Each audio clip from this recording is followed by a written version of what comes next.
નમસ્કાર, હું જેપી માથોળિયા શ્રી કન્યા વિદ્યાલય ઉમા કેમ્પસ લાઠીગઢમાં ફરીવાર તમારા બધાનું સ્વાગત કરું છું. આજે આપણે વિષય વાણિજ્ય વ્યવસ્થા ધોરણ 11 માં પ્રકરણ 4 માહિતી સંચાર, ઈ-કોમર્સ અને આઉટસોર્સિંગ જેના વિશેની વાત કરવાના છીએ. ગયા વિડિયોમાં જે છે એની પ્રસ્તાવના, ત્યારબાદ માહિતી સંચારનો અર્થ, તેની વ્યાખ્યા જેનાથી આપણે પરિચિત થયા. આજે આપણે ઇન્ટરનેટનો અર્થ, કમ્પ્યુટર નેટવર્કના મુખ્ય પ્રકારો, ત્યારબાદ LAN, CAN, MAN, WAN જે ચાર પ્રકારો વિશે માહિતી મેળવીશું. ત્યારબાદ એના વિભાગો એન્ટરપ્રાઇઝ WAN અને ગ્લોબલ WAN જેની પણ માહિતી મેળવીશું. ત્યારબાદ ઇન્ટરનેટના ત્રણ કાર્ય જેમાં અન્ય વ્યક્તિઓ સાથે સંપર્ક, માહિતીની પ્રાપ્તિ અને અન્ય કમ્પ્યુટર સિસ્ટમ સાથે જોડાણ. જે આટલા મુદ્દાઓથી ખાસ કરીને આ વિડિયોમાં આપણે એ માહિતી મેળવવાની છે. તો સૌપ્રથમ આપણે શરૂ કરીએ ઇન્ટરનેટનો અર્થ. સૌપ્રથમ ઇન્ટરનેટ એટલે શું? તો ઇન્ટરનેટ એ ઇન્ટરકનેક્શન અને નેટવર્ક એ બે શબ્દો ઉપરથી આવ્યો છે. ઇન્ટરનેટનો અર્થ ઇન્ટર એટલે આંતર અને નેટ એટલે જાળ.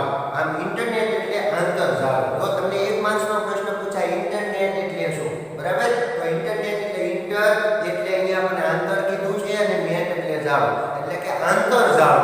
ઇન્ટરનેટનો સામાન્ય અર્થ આપણે ગણી શકીએ. ઇન્ટરનેટ એ વિશ્વની સૌથી મોટી કમ્પ્યુટર સંચાલિત સિસ્ટમ છે જેના બીજા નામો જેવા કે net, information super highway, cyber space વગેરે જે છે આપણે ગણી શકીએ. તો અહીંયાના ઇન્ટરનેટના બીજા પણ નામો છે જેમાં અલગ અલગ નામો અહીંયા આપણને આપ્યા છે, જેમાં net, information super highway, cyber space વગેરે પણ આપણે જે છે એના નામો ગણી શકીએ. કમ્પ્યુટર્સ જૂથને માહિતી અને સંશોધનોના સહિયારા ઉપયોગના હેતુસર એકબીજા સાથે જોડવામાં આવે તો તેને નેટવર્ક કહે છે. આ માટે તે હાર્ડવેર અને સોફ્ટવેરથી જોડાયેલા હોવા જોઈએ. આમ બે કે તેથી વધુ કમ્પ્યુટર્સ વચ્ચેના આંતર જોડાણ ધરાવતા તંત્રોને આપણે કમ્પ્યુટર નેટવર્ક કહેવામાં આવે છે. જો અહીંયા આપણને કમ્પ્યુટર જૂથ જે માહિતી અને સંસાધનોના સહિયારા ઉપયોગના હેતુસર એ ઉપયોગમાં આવતા હોય છે અને એકબીજા સાથે જોડવામાં આવે છે, બરાબર? જેમાં એને ખાસ કરીને હાર્ડવેર અને સોફ્ટવેર એ બે રીતે જોડાયેલા હોય છે. આમ બે કે તેથી વધુ સિસ્ટમ જ્યારે કોઈ પણ જે છે કમ્પ્યુટરમાં જોડાય છે એવાને આપણે જે છે આંતર જોડાણ અથવા તો કમ્પ્યુટર નેટવર્ક તરીકે આપણે એને ઓળખી શકીએ. આ કમ્પ્યુટર્સ કોઈ બિલ્ડિંગના એક ઓરડામાં પાસે હોય, વિશાળ જગ્યામાં પથરાયેલી જુદી જુદી ઓફિસમાં હોય, દૂર દૂરના સ્થળ પર પણ હોઈ શકે. આમ નેટવર્કનો વિસ્તાર પાસેના કમ્પ્યુટર્સથી લઈને વિશ્વના વિસ્તારને આવરી લે છે. કમ્પ્યુટર્સના નેટવર્કનું નેટવર્ક એટલે ઇન્ટરનેટ. જો અહીંયા આપણે આપ્યું છે કે આ કમ્પ્યુટરનો વિસ્તાર કેટલો, તો કે પાસેના ઓરડામાં પણ જે છે એક ઓરડામાં પણ જે છે ખાસ કરીને કમ્પ્યુટરનું નેટવર્ક જોડવા મળે છે. ત્યારબાદ વિશાળ જગ્યામાં પથરાયેલી જુદી જુદી ઓફિસોમાં પણ એ નેટવર્ક જોડવા મળે છે. અને બીજું શું કીધું તો કે દૂરના સ્થળે પણ આ નેટવર્કનો તમે જે છે લાભ લઈ શકો. જેના કારણે આપણે કહી શકીએ કે નેટવર્કનો વિસ્તાર પાસેથી લઈને વિશ્વના વિસ્તારને જે છે ખાસ કરીને આવરી લે છે. આમ નેટવર્કનું નેટવર્ક એટલે આપણે એને શું કહીએ છીએ? ઇન્ટરનેટ. ઇન્ટરનેટની માહિતી કોઈ ધરાવતું નથી. કેટલીક એવી સંસ્થાઓ છે કે જે નેટવર્કના વિવિધ ભાગના વ્યવસ્થાપનમાં શું કરે છે? મદદ કરે છે. જો ઇન્ટરનેટનો માલિક કોણ? તો કે ઇન્ટરનેટની કોઈ માહિતી ધરાવતું નથી, પરંતુ અમુક સંસ્થાઓ એ નેટવર્કના વિવિધ જે વિભાગો છે એ વિભાગોનું વ્યવસ્થાપન કરતા હોય છે, બરાબર? તો અહીંયા આપણને ખાસ કીધું ઇન્ટરનેટ એટલે શું? તો ઇન્ટર એટલે આંતર, નેટ એટલે જાળું. જેમાં ખાસ કરીને તો કે સૌપ્રથમ જે છે ઓરડામાં પણ ઇન્ટરનેટ જોડાયેલું હોય છે. ત્યારબાદ અલગ અલગ ઓફિસોમાં પણ ઇન્ટરનેટ જોડાયેલું હોય છે. અને પાસેથી લઈને વિશ્વના દરેક દેશોને જોડવા માટે પણ ઇન્ટરનેટ જે છે એ બહુ મહત્વનું સાબિત થાય છે. જેના બે ભાગો હતા, હાર્ડવેર અને સોફ્ટવેર, બરાબર? જેની માહિતી કોઈ ધરાવતું નથી. તો અહીંયા વ્યવસ્થાપનમાં ખાસ કરીને એની મદદ કરે છે, બાકી કોઈ એનો માલિક હોતો નથી. ત્યારબાદ કમ્પ્યુટર નેટવર્કના મુખ્ય ચાર પ્રકારો, જે ચાર પ્રકારોના નામ લઈએ તો એમાં LAN એટલે શું? તો local area network. Local area નેટવર્કનો અર્થ શું થાય છે? તો કે એક નિશ્ચિત સ્થળ પરના કમ્પ્યુટર્સ એકબીજા સાથે વાયરથી કે વાયર વગર જોડાયેલા હોય તો એને આપણે લોકલ એરિયા નેટવર્ક કહીએ. જો અહીંયા આપણે કીધું એક નિશ્ચિત સ્થળ, ચોક્કસ સ્થળ હોય, જે ચોક્કસ સ્થળને કમ્પ્યુટરના એકબીજાના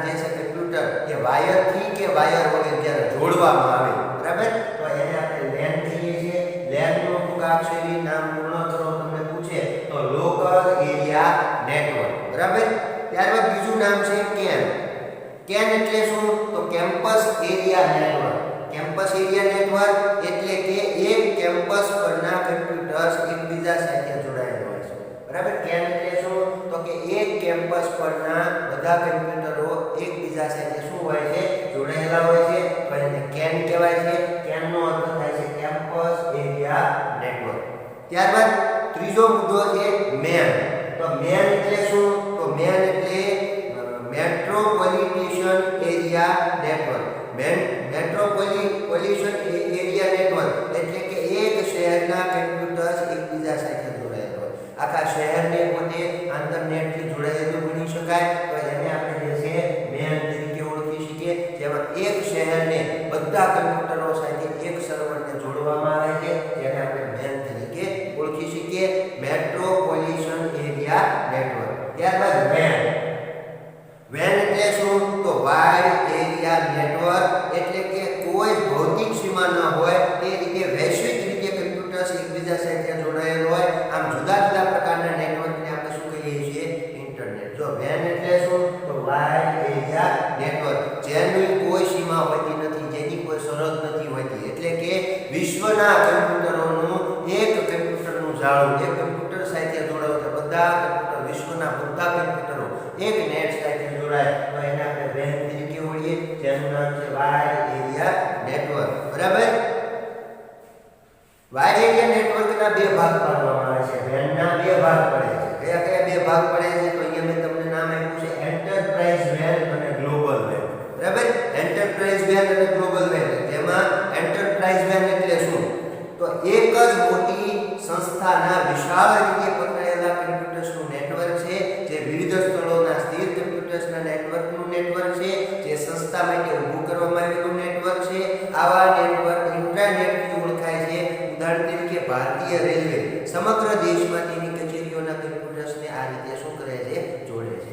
એન્ટરપ્રાઇઝ વેન. એન્ટરપ્રાઇઝ વેન એટલે શું? તો કે એક મોટી સંસ્થા જ્યારે વિશાળ રીતે પકડાયેલા કમ્પ્યુટર્સનું જોડાણ કરતી હોય તો એને આપણે એન્ટરપ્રાઇઝ વેન ગણીએ છીએ. જેમાં વિવિધ સ્થળોના સ્થિર કમ્પ્યુટરના નેટવર્કનું આપણે નેટવર્ક ગણાય. જે સંસ્થા માટે ઊભું કરવામાં આવેલું એક નેટવર્ક ગણાય.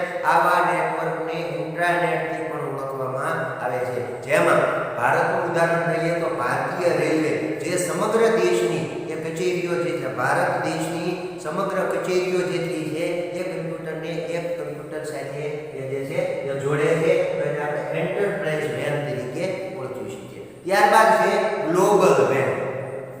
તો ગ્લોબલ વેન એટલે શું? તો આ વિશાળ નેટવર્ક છે. આ નેટવર્કને ભૌગોલિક સીમાઓ નથી, તે વિવિધ દેશો અને ખંડો સુધી ફેલાયેલું છે. તે અલગ અલગ સંસ્થાઓના નેટવર્કનું સામૂહિક નેટવર્ક છે, જેને WWW એટલે વર્લ્ડ વાઇડ વેબ એ આપણે ગણીએ છીએ. તો આ જે છે ગ્લોબલ વેબ એ વિશાળ નેટવર્ક છે. આ નેટવર્કની કોઈ ભૌગોલિક સીમા નથી, કોઈ એક ચોક્કસ સ્થળ નથી. બરાબર. વિશ્વના એ દરેક ખંડો એની સાથે જે છે પકડાયેલું છે. એટલે દરેક દેશ આવી જાય, દરેક ખંડો આવી જાય, એમાં ફેલાયેલું છે. તે અલગ અલગ સંસ્થાઓના નેટવર્કનું સામૂહિક નેટવર્ક છે, જેને આપણે ઇંગ્લિશમાં WWW કહે છે, જેનો અર્થ થાય છે વર્લ્ડ વાઇડ વેબ. બરાબર.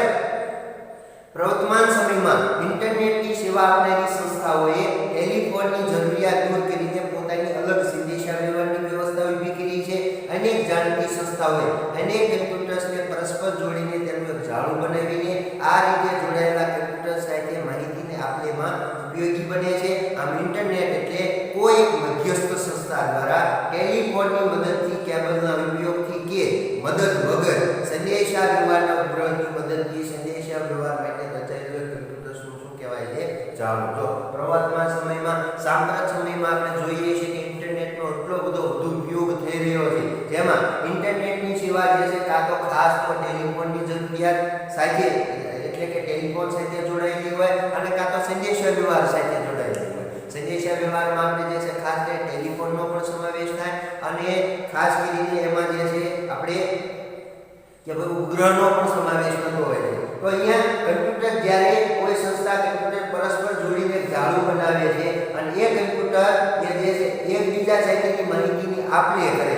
બરાબર. તો એ પરસ્પર જોડીને જે જાળું બનાવીને આપ-લે કરે છે એને આપણે ઇન્ટરનેટની સેવા તરીકે ઓળખી શકીએ. જે ઇન્ટરનેટની સેવા ટેલિફોનની મદદથી પણ એ લઈ શકાય છે, કે કેબલના ઉપયોગથી થઈ શકે અને કેબલના ઉપયોગ વગર એટલે કે સંદેશા વ્યવહાર જેના ઉપગ્રહની મદદથી પણ આવી જશે એ આપ-લે અને જે છે માહિતીની કમ્પ્યુટર દ્વારા કરી શકો છો, જેને આપણે ઇન્ટરનેટ તરીકે ઓળખી શકીએ. ઇન્ટરનેટ દ્વારા શબ્દ, ચિત્ર, દ્રશ્ય શ્રાવ્ય, દ્રશ્ય તેમજ શ્રાવ્ય, અંક વગેરે સ્વરૂપમાં રહેલી માહિતીનું શું કરી શકાય છે? આદાન પ્રદાન. જો ઇન્ટરનેટમાં દુનિયાના દરેક દેશો, દરેક ખંડોમાં તમે જે છે કઈ માહિતીની આપણે કરી શકો, તો એ માહિતી શબ્દની હોવી જોઈએ, એ માહિતી ચિત્રની હોવી જોઈએ, એ માહિતી દ્રશ્ય અને શ્રાવ્યની હોવી જોઈએ, ત્યારબાદ અંકની હોવી જોઈએ. બરાબર? તો આવી સ્વરૂપની માહિતીનું આદાન પ્રદાન તમે દરેક દેશો અને દરેક ખંડોમાં ખાસ કરીને ઇન્ટરનેટના માધ્યમ દ્વારા તમે કરી શકો છો. ત્યારબાદ ઇન્ટરનેટના 3 પ્રકારના મુખ્ય કાર્યો કયા? જો તમારે પ્રશ્ન પૂછાય છે કે ઇન્ટરનેટના મુખ્ય 3 પ્રકારો એ આપણે જે છે એના કાર્યો કયા, ખાસ કરીને કાર્યો પૂછાય છે, તો પહેલું કાર્ય એનું છે અન્ય વ્યક્તિઓ સાથે એ ઇન્ટરનેટ શું કરે છે? તો કે તમને સંપર્કમાં લાવે છે. જોઈએ આપણે ઇન્ટરનેટ દ્વારા આપણે ઈમેલની મદદથી વિશ્વના કોઈ પણ સ્થળે રહેલી વ્યક્તિ સાથે ઝડપથી અને સરળતાથી સંદેશાની આપલે કરી શકીએ છીએ. ઇન્ટરનેટ દ્વારા વિશ્વભરમાં રહેલા ઉપભોક્તાઓ સાથે એક જ રૂમમાં બેઠા હોય તે રીતે વાતો કરી શકાય. જો અન્ય વ્યક્તિઓ સાથે સંપર્કમાં લાવવા માટે ઇન્ટરનેટ જે છે માધ્યમ બને છે, જેમાં ખાસ કરીને ઈમેલની મદદથી વિશ્વના દરેક ખૂણામાં કોઈ પણ ખૂણામાં બેઠો હોય તો ઘર બેઠા જે છે એની સાથે તમે સરળતાથી ઈમેલ દ્વારા વાતચીત કરી શકો છો, જે ખાસ કરીને ઇન્ટરનેટ દ્વારા જે છે શક્ય થયું છે. ત્યારબાદ માહિતીની પ્રાપ્તિ. તો ઇન્ટરનેટ દ્વારા વિશ્વભરના કમ્પ્યુટર્સનું નેટવર્કથી જોડાણ થાય છે. આથી કોઈ પણ ક્ષેત્રની કોઈ પણ વિષયની માહિતી આપણે સરળતાથી અને ઝડપથી પ્રાપ્ત કરી શકીએ છીએ. તો ઇન્ટરનેટ દ્વારા વિશ્વભરના કમ્પ્યુટરનું નેટવર્ક એક સર્વર સાથે જોડાયેલું હોય છે, જેના કારણે કોઈ પણ ક્ષેત્રની કોઈ પણ વિષયની તમે જે છે માહિતી સરળતાથી ઘર બેઠા અને ઝડપથી જે છે ઇન્ટરનેટના માધ્યમ દ્વારા પ્રાપ્ત કરી શકો. ત્યારબાદ ત્રીજું, અન્ય કમ્પ્યુટર સિસ્ટમ સાથે જોડાણ. તો ઇન્ટરનેટના પ્રસારણ માધ્યમનો ઉપયોગ કરીને અન્ય કમ્પ્યુટર સિસ્ટમની સાથે સીધું જોડાણ મેળવી શકાય. ઉદાહરણ તરીકે પહેલી બાબત, બેન્કિંગ સુવિધાઓ ઓનલાઈન પ્રાપ્ય બની છે. બીજું, રેલવેની ટિકિટ કોઈ પણ સ્થળેથી મેળવી શકાય. ત્રીજું, ગુજરાત માધ્યમિક અને ઉચ્ચતર માધ્યમિક શિક્ષણ બોર્ડ દ્વારા લેવાતી પરીક્ષાઓમાં પરીક્ષા કેન્દ્રનું નિરીક્ષણ કાર્ય ઇન્ટરનેટની મદદથી આપણે લઈ શકાય. તો અહીંયા કમ્પ્યુટર સાથે સિસ્ટમ જોડવા બાબત, તો અહીંયા ઇન્ટરનેટનું પ્રસારણનું માધ્યમ એ કોઈ એક સર્વર સાથે અન્ય કમ્પ્યુટરનું જોડાણ કરવામાં આવે છે, જેમાં કોઈ એક સ્થળે તમે આખા ગુજરાતનું, આખા દેશનું, અલગ અલગ જે છે ખંડોનું તમે એક જગ્યાએ બેસીને જે છે એનું તમે નિરીક્ષણ કરી શકો. અહીંયા ઉદાહરણ આપ્યું કે બધી જ બેંકોને એક કમ્પ્યુટરના સિસ્ટમ સાથે જોડવામાં આવે, જેના કારણે બેન્કિંગ સુવિધાઓ જે છે ઓનલાઈન થઈ શકે. એટલે તમે ટ્રાન્ઝેક્શન ઘર બેઠા કરી શકો, બેંકમાં જવાની કોઈ જરૂરિયાત નથી. ત્યારબાદ રેલવેની ટિકિટ, તો એની પણ લેવાની કોઈ જરૂરિયાત નથી, ઘર બેઠા રેલવેની ટિકિટ પણ તમે બુક કરાવી શકો છો. ત્યારબાદ ગુજરાત માધ્યમિક અને ઉચ્ચતર માધ્યમિક શિક્ષણ બોર્ડ દ્વારા લેવાતી પરીક્ષાઓ જે પણ એક અલગ અલગ સ્થળ હોય એ ગુજરાતમાં હોય છે, છતાં ગુજરાતના ગાંધીનગર સેન્ટરથી એ બધા જ સેન્ટરોનું જે છે નિરીક્ષણ એ પોતે કરી શકાય છે. બરાબર? જે અન્ય કમ્પ્યુટર સાથે સિસ્ટમ સાથે જોડાણ એ ઇન્ટરનેટ દ્વારા શક્ય હોય. ત્યારબાદ ઇન્ટરનેટ ઉપર માહિતીની શોધ. હવે ઇન્ટરનેટ ઉપર આપણે કઈ રીતે માહિતીની શોધ કરી શકીએ? મારે કંઈક જાણવું છે, મારે કંઈક મેળવવું છે, તો એ કઈ રીતે હું ઇન્ટરનેટના માધ્યમનો ઉપયોગ કરીશું? જેની સમજૂતી આપણને આપી છે. તો ઇન્ટરનેટ ઉપર જરૂરી માહિતી સરળતાથી મળી શકે છે. આ માહિતી શોધવા માટે પ્રક્રિયાના સોપાનો નીચે પ્રમાણે છે. તો એના માટેના કયા કયા પગથિયા એ હોવા જોઈએ, કયા કયા સોપાનો હોવા જોઈએ, જે સોપાનોના સહારે તમે ઇન્ટરનેટનો ઉપયોગ એ રીતે કરી શકો અને માહિતી મેળવી શકો. તો પ્રથમ તો કે સોપાન 1, બ્રાઉઝરની પસંદગી કરવી પડે. ઇન્ટરનેટની શોધ કરવા માટે, કોઈ પણ માહિતી મેળવવા માટે પ્રથમ તમારે બ્રાઉઝર પસંદ કરવું પડે.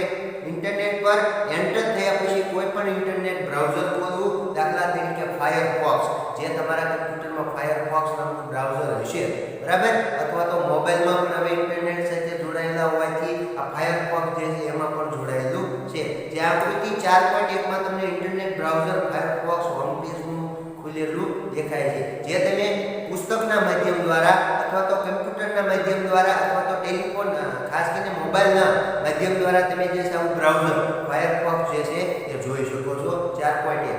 ત્યારબાદ બ્રાઉઝરની પસંદગી કર્યા બાદ સોપાન 2, પગથિયું 2, જેમાં સર્ચ એન્જિનની પસંદગી કરી.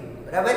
બ્રાઉઝર પછી જે કોઈ માહિતી આપણે મેળવવાની છે તો એ સર્ચ હું ક્યાં કરીશ, બરાબર. તો સર્ચ એન્જિનની પસંદગી, જેમાં બ્રાઉઝરમાં સર્ચ બાર પર સર્ચ એન્જિનનું વેબસાઇટનું નામ લખવાથી જે તે સર્ચ એન્જિનનું હોમ પેજ ખુલશે.